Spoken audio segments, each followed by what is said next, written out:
Pioneer Knowledge Services welcomes you to the next Because You Need to Know. I'm your host, Edwin K. Morris. I serve as president and founder of this organization, and we are thrilled to offer this educational program. These design conversations bring you people's experiences from all over the globe in the field of knowledge management, nonprofit work, and innovation.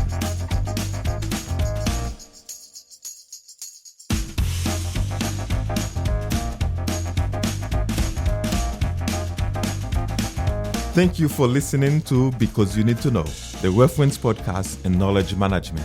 My name is Soni Toneme. As an art administrator, Because You Need to Know has been my go-to podcast and has helped me hone my management skills. Please consider sponsoring the podcast with your business.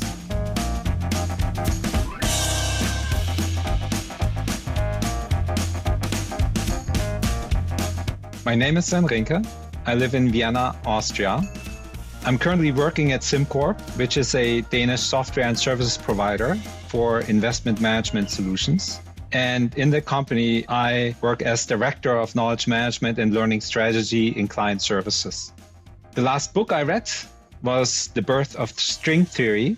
And that was important to me because it took me back to my days when I was getting my PhD, learning about string theory in graduate school. And it connects to knowledge management in the sense that it talks about from the pioneers of string theory, from their point of view, how they got into the field, how they interacted with one another, how they made connections and built their expertise by not just doing research, but also conversing with one another, working with one another in a pioneer field. Maybe the absolute best advice that I've received was to be in the moment always. And that was from my wife.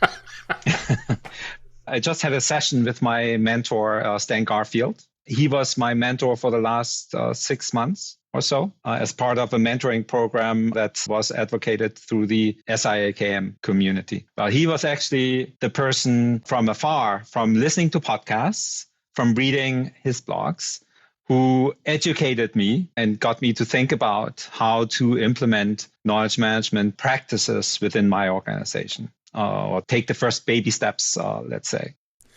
Well, I think probably most of the listeners have had some kind of interface or some association with a conference in some form or fashion in their lives. What your organization is doing is being able to create a activity within the framework of the organization to build cultural strength. Can you give us some details how that works? Sure. A few years ago, in 2018, we underwent some transformation within the organization. And we had the need to share knowledge about that transformation and new ways of working. And what we started doing is so-called virtual conferences that started really small within a department, where it was on a monthly cadence, 3-4 sessions where individuals shared what they had learned, their good practice. Something that they'd done either with clients or with our product or with our services. And that grew from 2018 with few participants per sessions, maybe in the first year on average 20 participants, to now monthly sessions that per session have on average 150 participants. We have in a company that has 2,500 people working there, over 1,800 people subscribe to receive the invitations, roughly 1,000 people per month dialing into these sessions to learn purely internally what others have done, what we have learned, what we are doing. It creates a sense of belonging to the organization. It helps with the sense making. What are we doing as an organization? To whose benefit? What is the person maybe not next to me doing? Because I know what I'm doing and I know what the person next to me is doing. But what's the person doing afar? What are we doing in the Philippines or in Mexico versus me being in Vienna? I get what you're doing. You're shortcutting people in a sense to be able to communicate and network and see each other and hear each other and build relationship. But is it formal? Is it just, oh, here's the mic, it's open mic night kind of thing? Or is there a formula you follow? There's a formula we follow, and the formula is that it is meant to be informal. So it's not meant to be something that takes a long time to prepare. it should be something that you're intimately familiar with because you're doing it or you have been doing it. It is a formula in the sense that it's 30-minute sessions, not longer. It's 20 to 25 minutes. Give a presentation or talk about a topic that you are familiar with, you're interested in, and you want to share. And then it's time for Q&A. And the purpose of it is to get other people familiar with what you're doing, maybe connect with you afterwards because somebody who dialed in finds out, oh, that person is doing something that is important for what I'm doing, or maybe has done something that I'm about to do. Now I don't have to do it, reinvent the wheel, do it from scratch, but reuse the expertise or the work that has been finished by that other person. Well, tell me this, is the majority of your interaction of your of your people, is the majority of the interaction on the live, or are you seeing a lot of stuff where people are going back to the recording or any other productions you get from that one-time event? Actually, it's a great point because the big benefit is, of course, the synchronous interaction that people can have. So I dial in to a session and can ask a question, get an answer, and so on. But we also see that we started out creating this repository of recordings and presentations from the start. It has grown to be a repository of over 300 recordings and presentations. One of the best things I heard the other day was from a colleague of mine who said, this has become my knowledge base. Wow. If I want to learn about something, I go here. And I see that there's a lot of people visiting, like between 50 and 150 unique visitors to the repository on SharePoint a day. Yeah, they're accessing it. People go to it to look at it, to reuse the material, and we made it really easy to access it. Yeah. And we used low tech, we use Excel, believe it or not, as an embedded way of having all the information regarding what was the topic, oh, interesting, what was the content, who was the speaker. It's also meant for expertise location. So I want to learn about a topic. Not only do I have the recording or the presentation, I also know who spoke about it, who I may be able to contact about it. So at multiple purposes, that's also what creates a lot of value. Is this a whole shake and bake, something you guys came up with? I mean, did you just No, actually, somebody else came up with it. But so I don't want to take all the credit. And we had a knowledge management director before in 2018, but he left the company. I found it quite valuable. So I took it on me as not as part of my job, but sort of as part of my hobby. Got it. So in addition to my regular job, I curated this entire virtual conference setup. And based on the feedback that I received or we received for doing this, the positive feedback, we augmented what we were doing. We expanded the audience because suddenly it was like, oh, I heard you're doing these sessions for your department. Yeah. I think these topics are also relevant for us. Can we participate? And my boss said, hey, why don't you invite the salespeople? Why don't you invite the product people? And so on. And I said, well, I'll happily extend the audience in the sense that I let them know that here is where you can sign up, but I'm not going to conscript anybody. Yeah. It's purely voluntary. One thing that I was and am vehemently against is to say, oh, sign up all the new joiners to the mailing list to get the invites automatically. No, people have to voluntarily sign up. It should not be something that is forced upon them or that makes them feel it's forced upon them. Both the signing up to the sessions as well as the participation in the sessions, purely voluntary. Was that a difficult decision? I mean, who had that decision? Because I've heard it go both ways. Everybody will play, you will participate, you will engage. So I've felt quite a level of ownership over the concept. And it's been mainly my decision what we do and how we do it.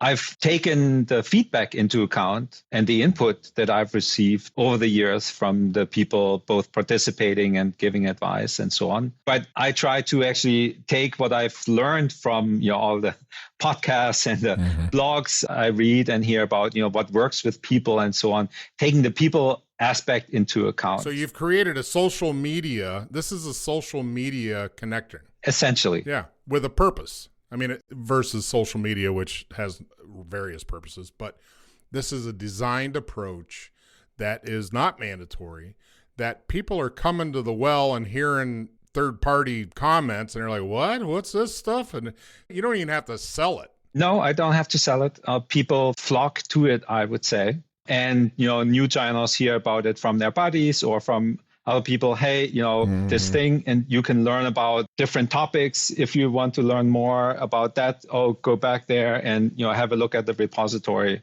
And it's just a great way for sharing knowledge. Is it unusual, do you think, in that your culture's prime for a learning culture anyway? Is that why you don't have to sell it?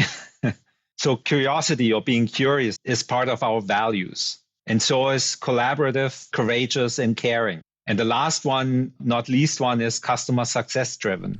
But in particular, being curious, being collaborative, being courageous, and being caring, that's all aspects to me of knowledge management and knowledge sharing. Absolutely. And customer success driven as well, in the sense that we are here for a purpose. We're not here for the purpose, or as my CEO, when I was hired, said, who pays your salary? It's not your company. It's not SimCorp. It's the clients. It's the customers. Customer. Yeah, that's a good way to look at it. Mm-hmm. One thing I pulled up from your website under its Who We Are section. Yes. They state creating a workplace that offers meaning and growth opportunities. It sounds to me this is just not fluff.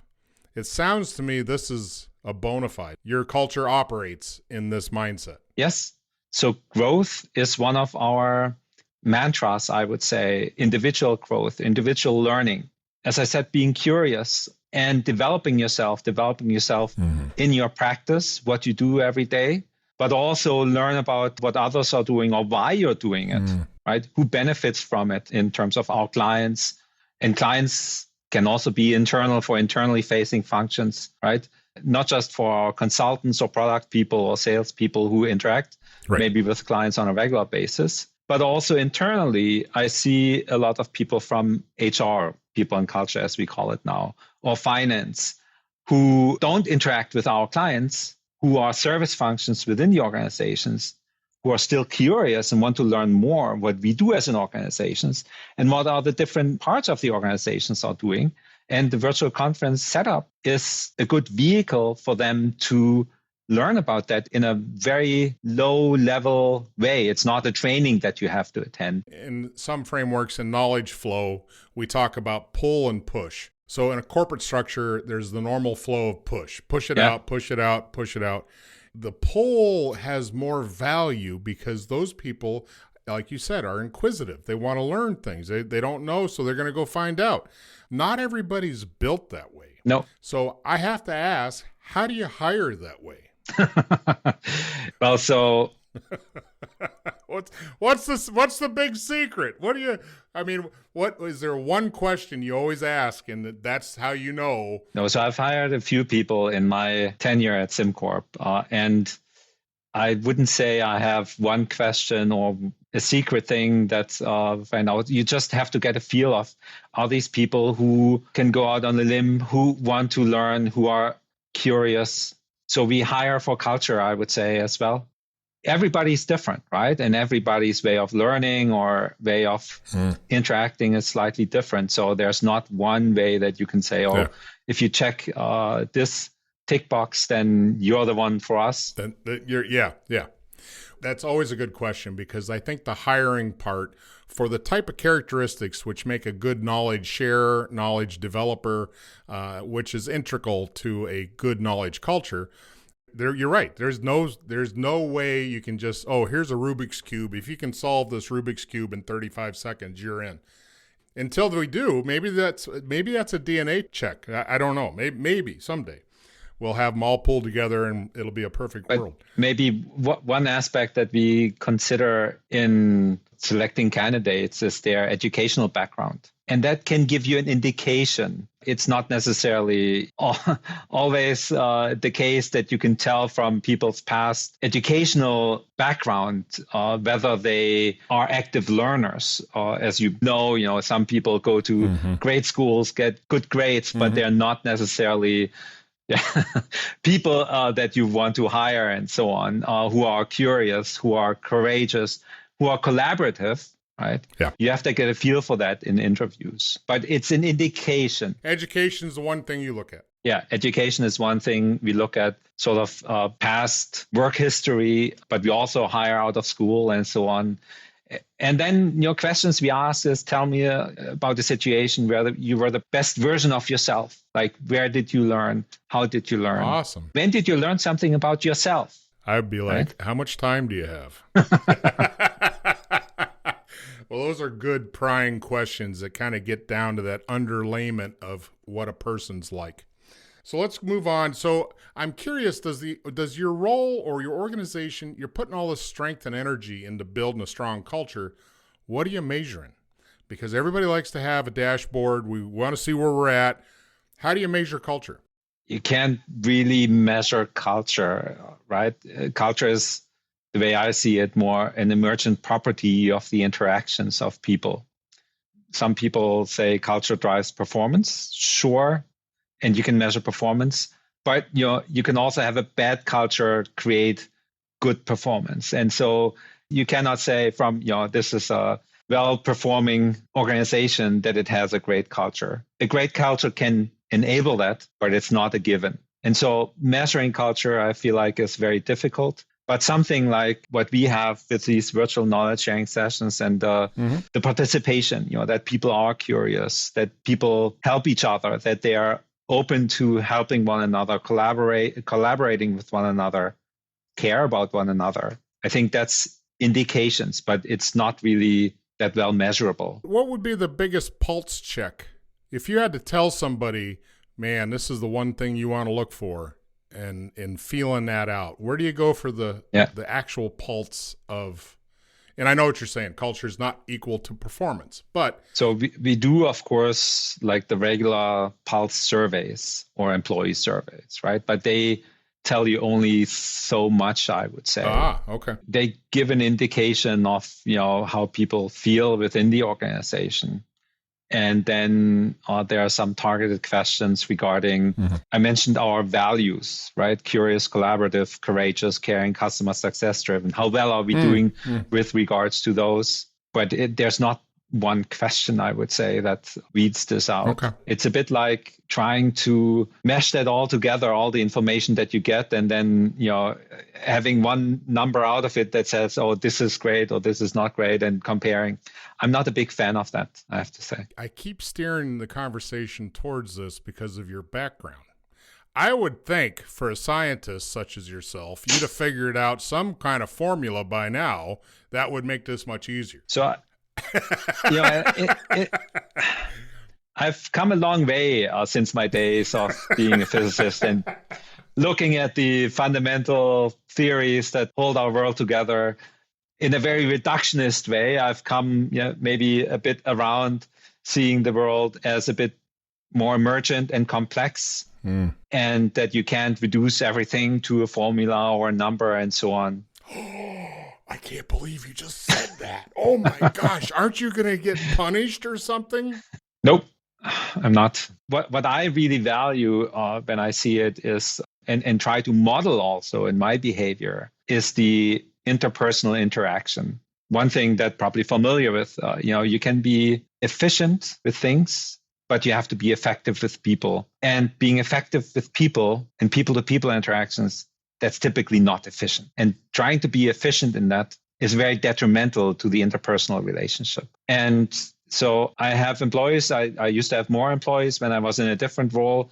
I always try to make time for them. Now, when people approach me with topics, hey, do you have a minute to talk about this? It's something that I'm always make time for. In the military, we would call that an open door policy. It's like, hey, you want to sit down and chat? Let's go. It's a very, there's a level of transparency, and I think that gives a level of trust automatically if people know you're approachable. And believable, right? And authentic and all that. Authentic, how you behave, and your actions are in line with your words and so on. So your bit about the theory and having a perfect formula, it reminds me of an old joke. So the guy goes to get a job, and the employer's reading the CV or his business information, and he says, oh, it says here you're very quick at arithmetic. Oh, yeah. So he says 24 minus 6 times 3. He said 472. He said, that's not even close. Well, I didn't say I was correct, but I'm fast. Yep. But it wasn't right. I get what you're saying, going after, and I know a lot of organizations love to have dashboards. Leaders like to see red, yellow, or green and understand all the big things and simple ways to consume that. And it's not always easy. So it almost sounds like you don't have to have any provability in your success as much, because your organization in its commitment to being itself is already like halfway to a knowledge management ecosystem anyway. I wouldn't say we don't have any KPIs as an organization, right? Oh, okay. Of course, there's also, the hard measures and so on.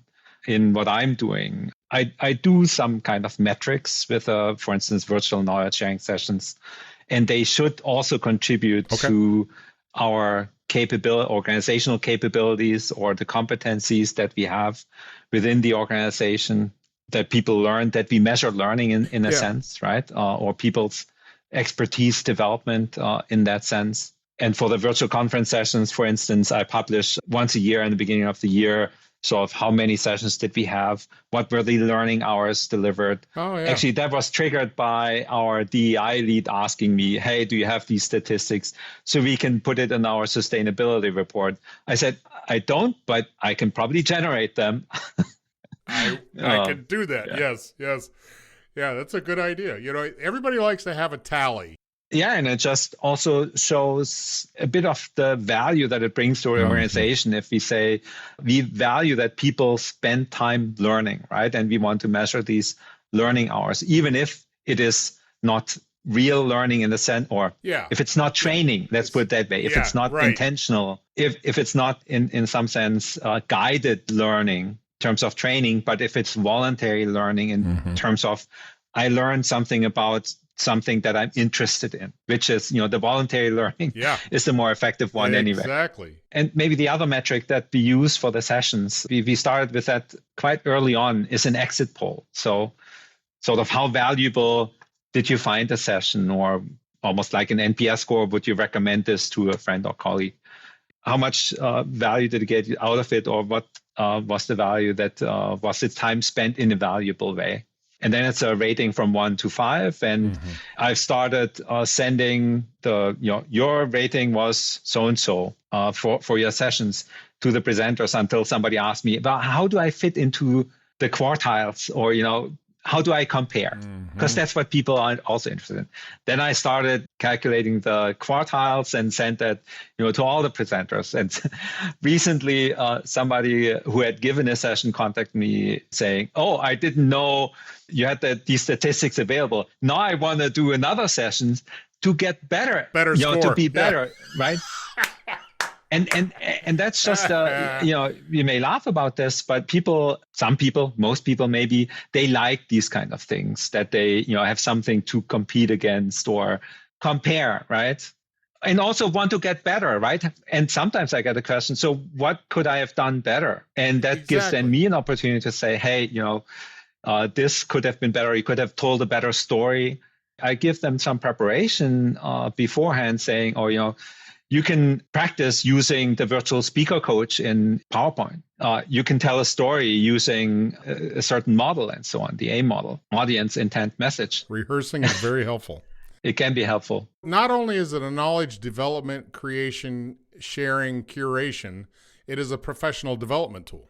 Yes. And I tell people, who say, oh, I don't know if my topic or if I can talk about something in that large audience, because it is a large audience, right? You're talking to 100, 150. The largest audience I think we had was when somebody talked about generative AI, and we had almost 400 people dialing in. That is a large audience. That's a large part of the organization that you're speaking to, right? And that can put pressure on people, but this is a way for you to also practice public speaking. Well, speaking of speaking. In a safe environment, yes. Well, yeah, safe environment, that's a big plus. Not everybody gets that opportunity. Exactly. That's why it is a good learning opportunity. It really is a good learning opportunity. So define for the listeners what you define knowledge management as.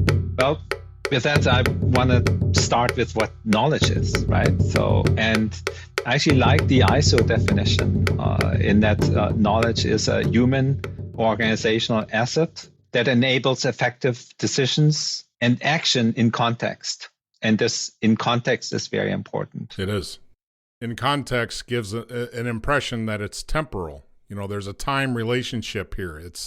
Yes, and also it's in relation to something, right? It can be people, it can be things. Like, where do I apply it? It has to be applicable to something. Yeah, you're not going to tell everybody how you make the best cookies and have that somehow be valuable to the organization unless you're making cookies. Yeah. But yeah, I got you. And then knowledge management is sort of how do you create an environment, create the conditions so that that knowledge, that asset, be it human or organizational, can be developed, can be used, can be put to good use so that it enables a better organizational performance. And then the entire life cycle of knowledge assets, talk about explicit knowledge.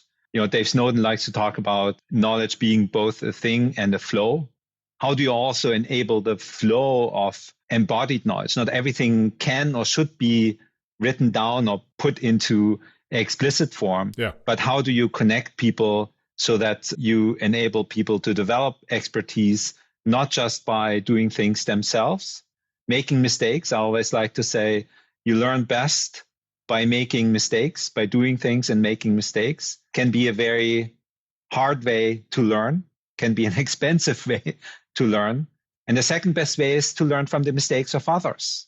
And that's why connecting people, providing mentoring opportunities or social learning and collaboration spaces where people can learn from each other and also learn from the mistakes the more maybe expert person has made, who hopefully feels safe enough to talk about how they screwed up at some point in time and what mayhem that may have created, but what they've learned from it and now also willing to share with others so that they don't make the same mistake.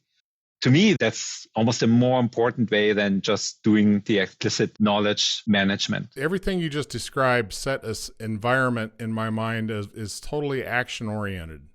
There is a endeavor to create actionable knowledge that's useful, valuable, and relative, not just to create content to create content.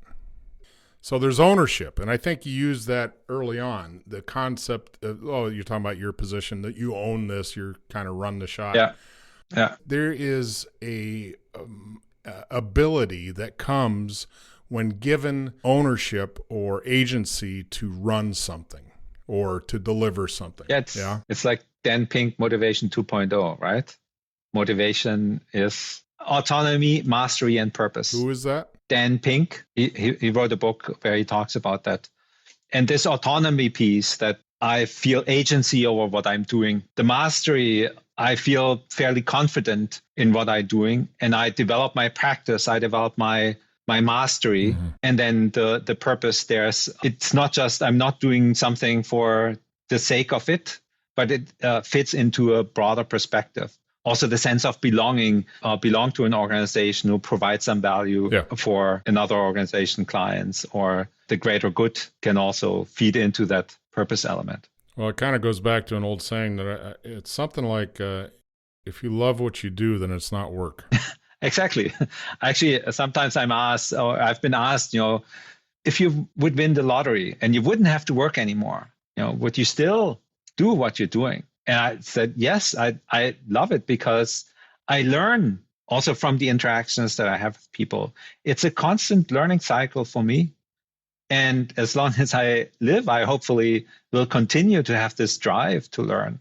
It's almost like you're operating a schoolhouse in some degree because you're in that flow, you're in the mix. And I hear what you're saying, because that's what I love about what I do, because it's a constant exchange. It's a constant creation of new knowledge just through conversation and or new things coming. And it makes a very engaging and thriving community. Yeah, and you are able to connect people with people.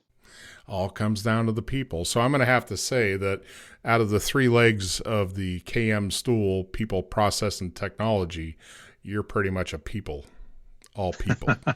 People. I would say so. There's process technology.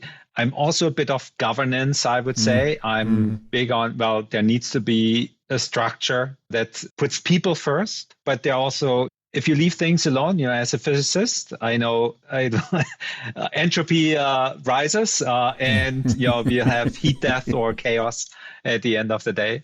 So there needs to be some structure and some energy put into providing that structure. But once that, and that's also what people look for, right? But it doesn't have to be expensive to provide that. Simple's a good way to go, but simple is better. Simple is better. I agree. It's a KISS principle, right? But it's also something, it seems, in organizations where it doesn't fly much. Everything's another certain amount of money out the door for whatever the next thing is. Yeah, it's so easy to fall into that trap to try to lead with technology and think that technology will solve your problems when it's really people who need to make things happen and a certain structure provided and so on. I think people have a longer shelf life than most software or hardware. That's my guess.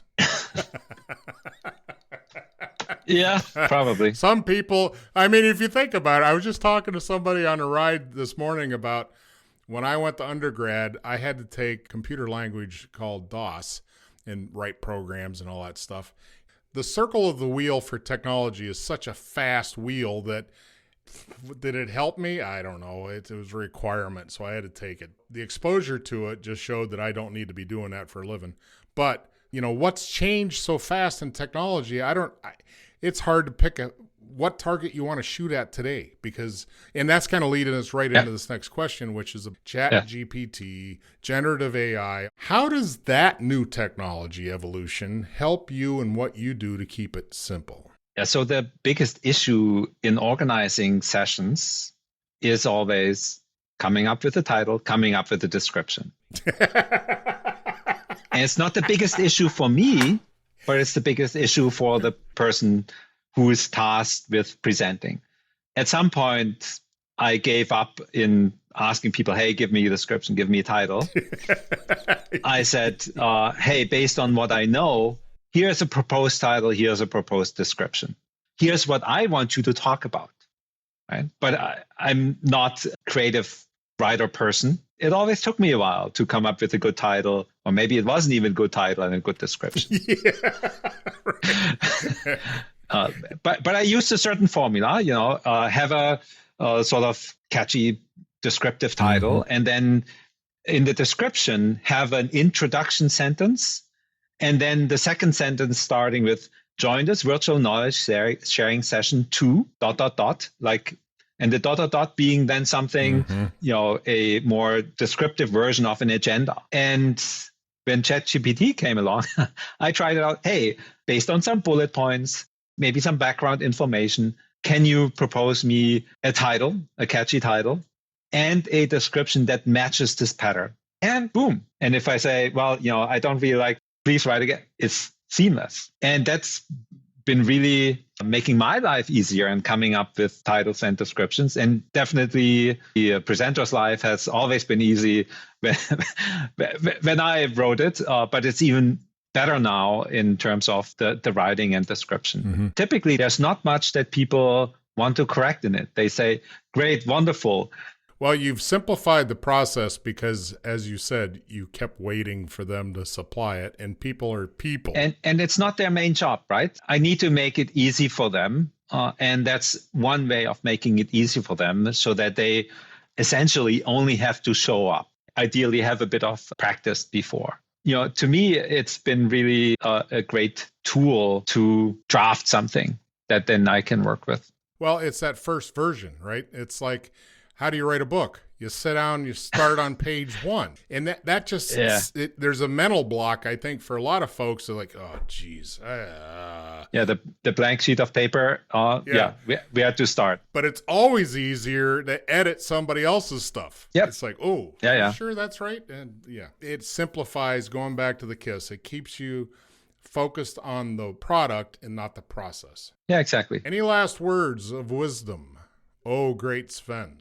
Yeah, connect with me on LinkedIn. I'm a big fan of Harold Sharkey's personal knowledge mastery framework, Seek, Sense, Share. I don't know if you're familiar with it. I'm not. I like to, through podcasts, through articles, through material that I see or conferences, seek information and knowledge, sense it, try to make sense of it. How does it relate to me? What do I learn from it? And then share back to an audience. I post on LinkedIn every now and then also about podcasts. I've posted about your podcasts in the past. You have. And for me, that's just a way also for me to process the knowledge and share it then with a wider audience in the hopes that somebody else can benefit from it. And I'm always happy to interact with people, or when people comment on stuff that I post, to have a dialogue with them. Sometimes it becomes more of a friendship or relationship, or I invite them to give a talk within our organization. So some of the sessions that I organize are also with people external to the organization. And that's also a great way to educate the organization or get some exposure within a different organization if somebody's interested in that. That's pretty open-minded thinking you have there. Thanks.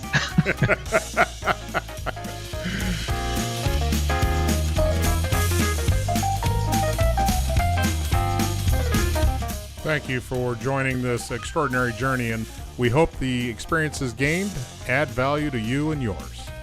See you next time at Because You Need to Know.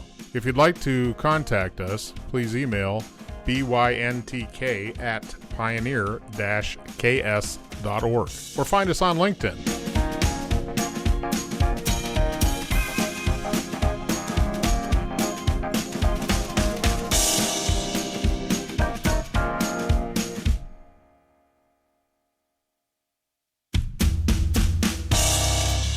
If your company or organization would like to help us continue this mission and sponsor one of our shows, email byntk@pioneer-ks.org.